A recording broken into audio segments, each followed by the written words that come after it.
Hi there, welcome to Transcona Trailer Sales. Today we'll be walking you through your 2025 Coleman 17B. We are just going to start off the back of the unit. If you notice up top, you are pre-wired for an observation camera. If you'd like to get set up with that, you can contact the parts department. They can put together a quote for you. And the same does go for your liquid collapsible stair system, so you can get up to your roof and periodically check all your seals and everything. You do also have your spare tire located right at the back. And then located on either side, the back bumper tube cap pulls off. This is typically where you're going to want to put your sewer hose after your first use. We do have a brand new one inside the front compartment, which is why there's not one in there yet. But after your first use, that's where you're going to want to store that, just to try and keep as much smell out of the unit as possible.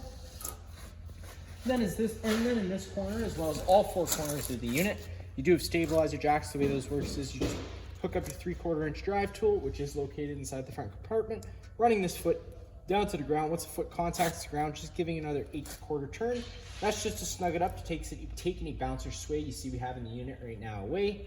With that being said, these are stabilizing jacks, they're not leveling jacks, so always keep that in mind. And of course, same goes for if you're using an impact or a drill of any sort to run these up and down. Just being mindful of how much torque you put on them.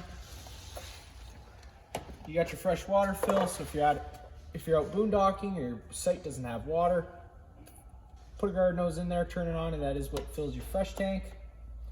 Right below that, you do your city water connection, so if you're at a site with service, you can thread a garden hose in there, turn it on, it pressurizes all those lines. Then you do have your service port for your hot water heater, opening that guy up. This isn't going to be like your standard tanked water heater. You're not going to be turning any bypass valves for winterization. You do just run the antifreeze through it. Once you're done your winterizing completely, cracking your pressure relief valve and leave it cracked open for the duration of winter, just so that when that antifreeze does gel up during those cold months, it has a place to go.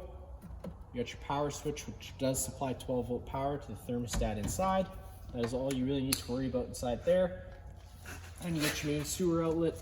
Taking and twisting that knob off, you just take a note of those ears there. This is the same ears your sewer hose has. They just line up like that and twist and lock into place. You got your black tank and your gray tank. You always want to empty your black tank first, as it's going to be your dirtiest water filled from your toilets. Then you can come behind that with your gray tank, which is typically a little cleaner water filled from your sinks and your showers. Right back from there, you do have your standard 30 amp plug-in. Most campsites should have this and you can plug right on in, but let's say you have the unit at home and you want to run your fridge, or your campsite only has 15 amp service. We do include that 15 amp park adapter. Just keep it in mind. When you're going down to 15 amps of power, you can't run anything like your air conditioner. It is just really to run your fridge lights and charge up your battery. Coming up ahead, that front storage compartment. And that's where you're going to find that 10-foot sewer hose, which I talked about, as well as a 15 amp park adapter, a 15-foot water hose, and some other miscellaneous goodies.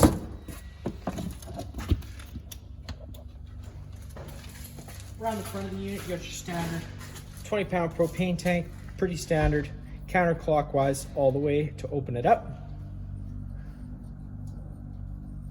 Wing nut on the back to change that. This little cover will be on there at the time of sale. You got your battery right at the front, 24 RB located inside there.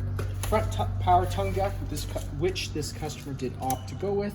Light at the front for night docking, and you do have a manual override right at the top. Inside this compartment, you're going to have that manual override for the power tongue jack, as well as that 3/4 inch drive tool for your stabilizer jacks.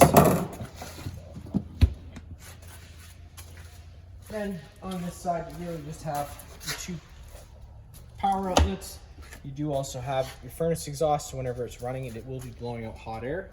To get inside, you're just taking those stairs towards you. Allow you to open up your door. At that point, you can step on the side. First thing you notice off on your left is that fire extinguisher. Just like home, pull the pin and shoot.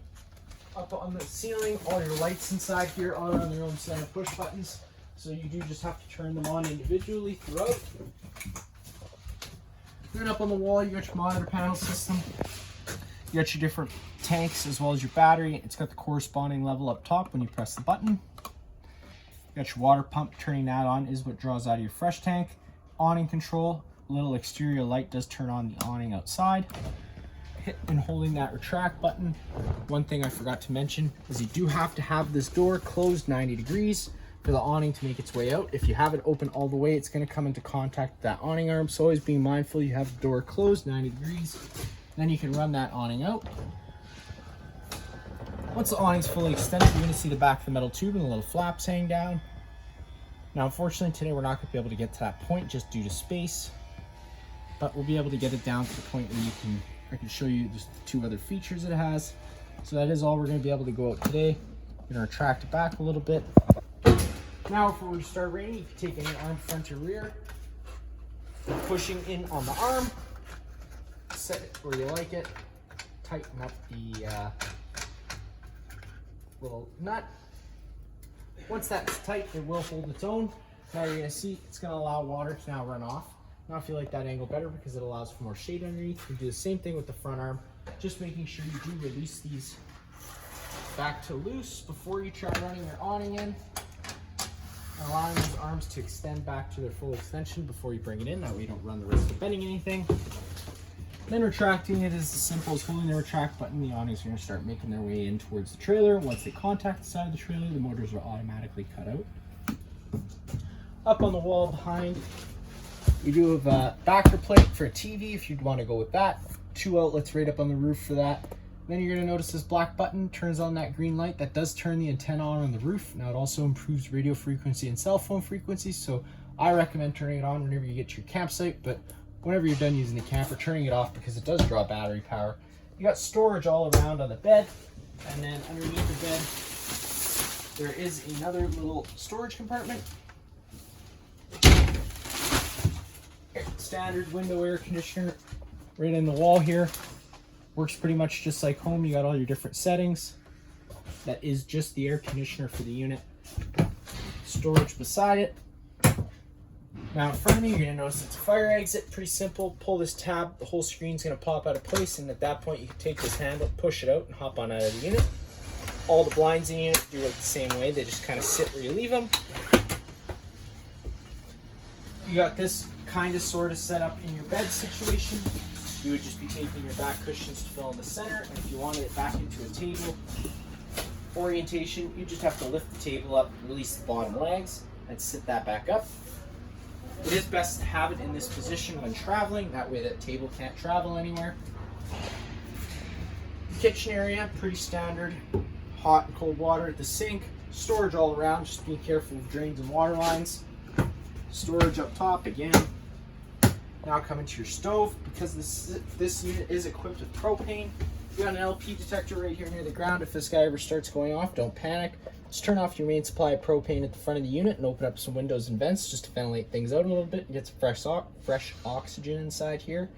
It's also very sensitive to cleaning chemicals, so if you didn't have the propane off and you're spraying chemical around it, starts going off, don't panic. It is probably just that. So coming to light the stove, if the propane system's been off for a while, it does allow air to get inside the lines.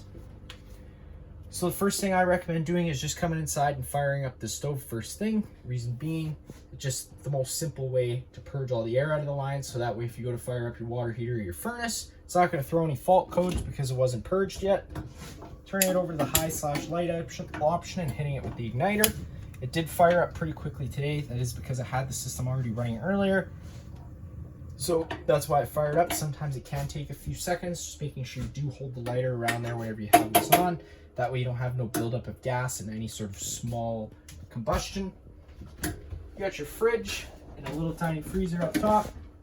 Controls for both are just right here. 7's going to be the coldest option. Anywhere before that is a warmer option. Microwave pretty much just like home. Not much I'm going to show you there. And then you got your thermostat for your furnace. Sliding it all the way to the right is going to be its hottest setting. Turning it back to the off section is turning it off. It is going to run for an additional 3 minutes after being turned off just to allow itself to cool down. It does put all its air out of this vent here, so if you wanted to get a small fan just to blow some air around, you could do so. Last but not least, taking a step into the bathroom. Light switch again is on its own center push button. Pretty standard inside here. You got your shower, toilet, but then up on the wall you do have your thermostat for your water heater. Pushing that power button on, up or down at any time to change your set temperature you desire. It's going to be locked to 50 degrees. If you ever want it to go above 50 degrees, you just have to hold the Up button for 5 seconds, and it does unlock it and allow it to go to 55. It's just an added safety feature so kids can't scold their hands. Celsius and Fahrenheit with the press of a button. And then right down below, you got your main GFI plug. If you ever have an outlet that doesn't work, this would be the first place I'd look. Reset in the middle, test on the bottom. That is going to be it for this unit here. If you have any other questions, feel free to give us a call.